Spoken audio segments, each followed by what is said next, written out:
This is the CBS News Weekend Roundup.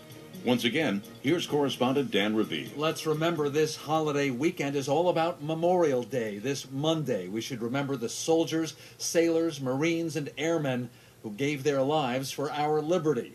Historians in Columbus, Mississippi contend that the holiday began there during the Civil War when the women of the town decorated the graves of soldiers who had died, whether they were Northern soldiers or from the Southern Confederacy.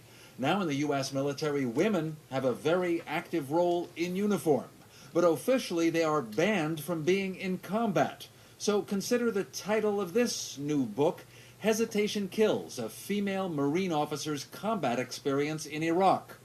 Combat experience? That made me curious. Let's hear from a major in the U.S. Marine Corps now serving in the reserves, Jane Blair. You wrote that memoir, so in the U.S. invasion of Iraq, you were in the middle of it.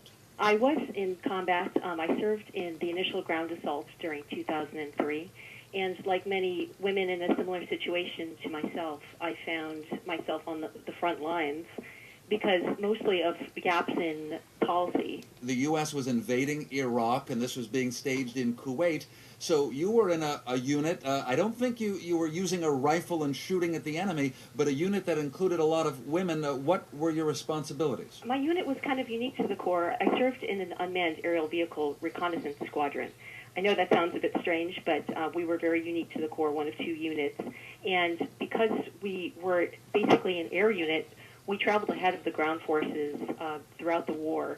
And I found myself in an interesting position where the Marine Corps hadn't really considered about our unit and the women in it and how our role would impact kind of the policy. I think your book suggests that the commanders might have forgotten about you. I wouldn't say forgotten. I think that they had different priorities at the time. And it was such that actually if they removed the women from the unit, it would have rendered the unit ineffective. We made up maybe about 10% of the unit, and our jobs were deemed critical for that unit. So I think they saw that it was pretty important to keep us there, to keep the unit functioning and whatnot. You do say that was piloting UAV. Those are drones, UAVs. So you and your team would pilot them remotely? Everyone had a different job there. The women were equally dispersed throughout the unit. I myself was in the collection section, so we were in charge of looking and analyzing the imagery and kind of deciding what to look at throughout our missions in Iraq and in Kuwait. So some women were pilots as well, piloting the drones.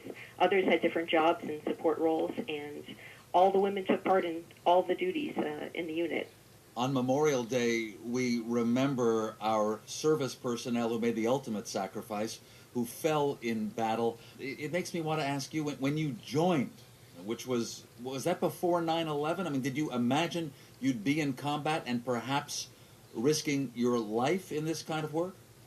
You know, no, I didn't. I joined during peacetime, and it was one of the big things I had to grapple with when I did actually get out to Kuwait is mentally am I prepared for that? And it took a lot of mental grappling to think, you know, can I really do it? And am I mentally prepared? And I thought about it and really considering the moral implications about it and trying to do the right thing at every point. Well, as a commission on diversity in the military thinks about removing the ban on women in combat, do you have a view on that? Should the ban be eliminated? I really believe that women have a role larger than they have now in combat and elsewhere, and I think women's role should be expanded. In terms of a blanket expansion, I think that we would serve better to have a time-phased approach to lifting the ban, to allow women to integrate slowly into sort of combat role units before just a blanket removal of the policy, to test out how it would work, and I think that women will serve admirably in that role. I've seen many women serve in combat with no difference to the men serving alongside of them. So I do think it's time, and women are already serving in combat, whether there's a policy in place or not. U.S. Marine Corps Major Jane Blair, now a reservist. Her book is titled Hesitation Kills.